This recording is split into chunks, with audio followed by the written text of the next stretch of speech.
ನಮಸ್ತೆ ವೀಕ್ಷಕರೇ, Akshata K YouTube ಚಾನೆಲ್ಗೆ ಸ್ವಾಗತ. ಇವತ್ತು ಗೊಂಗೂರ ರೈಸ್ ಮಾಡ್ತಾ ಇದ್ದೇನೆ. ಒಂದು ಬಂಚ್ ಗೊಂಗೂರ ಸೊಪ್ಪನ್ನು ತೆಗೆದುಕೊಂಡು ತೊಳೆದು ಇಟ್ಕೊಳ್ಬೇಕು. ಎಲೆಗಳನ್ನು ಮಾತ್ರ ಉಪಯೋಗಿಸಿಕೊಳ್ಳುವಂಥದ್ದು. 2 ಟೊಮ್ಯಾಟೊ ಮತ್ತು 2 ಈರುಳ್ಳಿಯನ್ನು ಚಿಕ್ಕದಾಗಿ ಕಟ್ ಮಾಡಿ ಇಟ್ಕೊಳ್ಬೇಕು. ಸಾಮಗ್ರಿಗಳಲ್ಲಿ ಇಷ್ಟಿದೆ ನೋಡಿ. ಮಸಾಲೆ ಪದಾರ್ಥಗಳ ಫೋಟೋ. ಕಡಾಯಿಯನ್ನು ಬಿಸಿಯಾಗಲಿಕ್ಕೆ ಇಟ್ಟು 2 ಟೇಬಲ್ ಸ್ಪೂನಷ್ಟು ಎಣ್ಣೆಯನ್ನು ಹಾಕ್ಕೊಳ್ಬೇಕು. ಈಗ ತೊಳೆದಿಟ್ಟಂತಹ ಗೊಂಗೂರ ಸೊಪ್ಪನ್ನು ಕಡಾಯಿಗೆ ಹಾಕಿ ಚೆನ್ನಾಗಿ ಫ್ರೈ ಮಾಡಿಕೊಳ್ಬೇಕು. ಈ ಗೊಂಗೂರ ಸೊಪ್ಪು ಹುಳಿ ರುಚಿ ಇರುವ ಸೊಪ್ಪಾಗಿದೆ. ಆಂಧ್ರದವರು ಅವರ ಅಡುಗೆಗಳಲ್ಲಿ ತುಂಬ ಈ ಸೊಪ್ಪನ್ನು ಉಪಯೋಗಿಸ್ತಾರೆ. ಸ್ವಲ್ಪ ರುಚಿಗೆ ತಕ್ಕಷ್ಟು ಉಪ್ಪು ಹಾಕ್ಕೊಂಡು ಚೆನ್ನಾಗಿ ಫ್ರೈ ಮಾಡಿಕೊಳ್ಬೇಕು. ನೋಡಿ, ಫ್ರೈ ಆಗುವಾಗ ಈ ಥರ ಬಣ್ಣ ಚೇಂಜ್ ಆಗ್ತದೆ ನೋಡಿ. ಈ ಥರ ಚೆನ್ನಾಗಿ ಫ್ರೈ ಮಾಡಿಕೊಂಡು ಒಂದು ತಟ್ಟೆಗೆ ಹಾಕಿ ಆಮೇಲೆ ರುಬ್ಕೊಳ್ಳುವಂಥದ್ದು. ನೋಡಿ ಗೊಂಗೂರ ಸೊಪ್ಪು ಹೇಗೆ ಫ್ರೈ ಆಗ್ತಾ ಇದೆ ಅಂತ. ಪ್ರಮಾಣ ಕಡಿಮೆ ಆಗ್ತದೆ. ಚೆನ್ನಾಗಿ ಈ ಥರ ಫ್ರೈ ಮಾಡಿಕೊಳ್ಬೇಕು.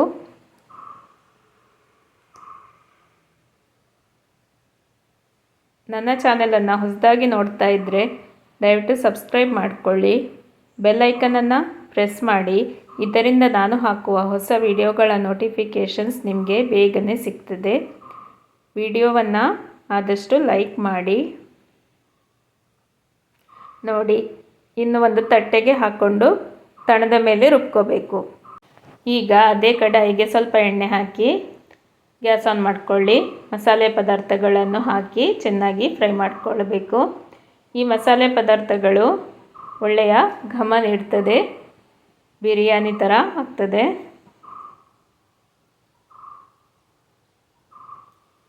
ಹಸಿಮೆಣಸಿನಕಾಯಿಯನ್ನು ಹಾಕ್ಕೊಳ್ಳಿ.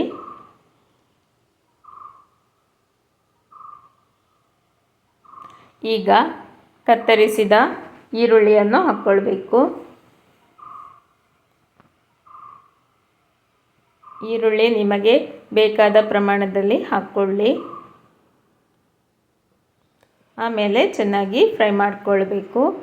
ಈರುಳ್ಳಿಯನ್ನು ಫ್ರೈ ಮಾಡುವಾಗ ಸ್ವಲ್ಪ ಉಪ್ಪನ್ನು ಸೇರಿಸಿದರೆ ಬೇಗ ಫ್ರೈ ಆಗ್ತದೆ. ಕೆಂಪೆಣಸನ್ನು ಹಾಕ್ಕೊಳ್ಳಿ.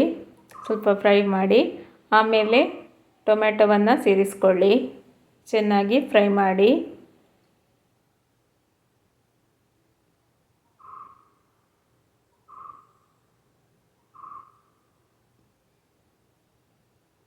ಈ ಗೊಂಗೂರ ಸೊಪ್ಪು ನಿಮಗೆ ತರಕಾರಿ ಅಂಗಡಿಯಲ್ಲಿ ಸಿಗ್ತದೆ.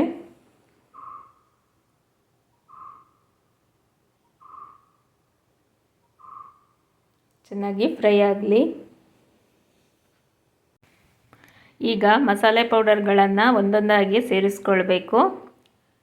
ರೆಡ್ ಚಿಲ್ಲಿ ಪೌಡರ್ ನಿಮ್ಮ ಖಾರಕ್ಕೆ ತಕ್ಕ ಹಾಕ್ಕೊಳ್ಳಿ. ಚೆನ್ನಾಗಿ ಫ್ರೈ ಮಾಡಿಕೊಳ್ಬೇಕು. ಖಾರ ನೋಡಿಕೊಂಡು ಖಾರ ಪುಡಿಯನ್ನು ಹಾಕ್ಕೊಳ್ಳುವಂಥದ್ದು. ಹೆಚ್ಚು ಖಾರ ತಿನ್ನೋರಾಗಿದ್ದರೆ ಜಾಸ್ತಿ ಖಾರ ಪುಡಿ ಹಾಕ್ಕೊಳ್ಳಿ, ಇಲ್ಲಾಂದರೆ ಸ್ವಲ್ಪನೇ ಹಾಕ್ಕೊಳ್ಳಿ. ಅರಶಿನ ಪುಡಿ ಹಾಕ್ಕೊಳ್ಬೇಕು.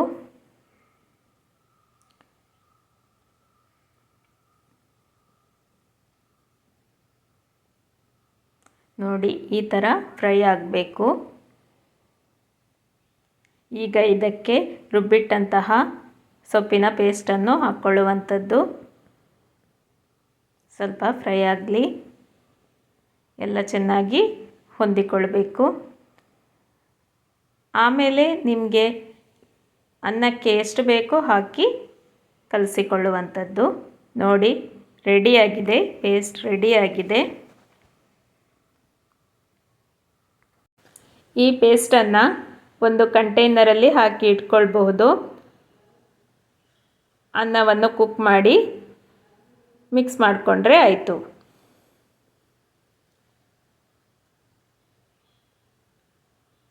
ಈ ಥರ ನಿಮಗೆ ಪೀನಟ್ಸ್ ಇಷ್ಟ ಇದೆ ಅಂದರೆ ಮಸಾಲೆಗೆ ಹುರಿಯುವಾಗ ಸ್ವಲ್ಪ ಪೀನಟನ್ನು ಸೇರಿಸ್ಕೊಳ್ಬಹುದು. ಅದು ಕೂಡ ಒಳ್ಳೆಯ ರುಚಿ ನೀಡ್ತದೆ. ಈ ವಿಡಿಯೋ ನಿಮಗೆ ಇಷ್ಟವಾಗಿದೆ ಎಂದು ಭಾವಿಸ್ತೇನೆ. ಅಕ್ಷತಾ ಕೆ ಯೂಟ್ಯೂಬ್ ಚಾನೆಲನ್ನು ಲೈಕ್, ಶೇರ್, ಸಬ್ಸ್ಕ್ರೈಬ್ ಮಾಡಿ. ಧನ್ಯವಾದಗಳು ಮತ್ತು ಎಲ್ಲರಿಗೂ ಶುಭ ದಿನ.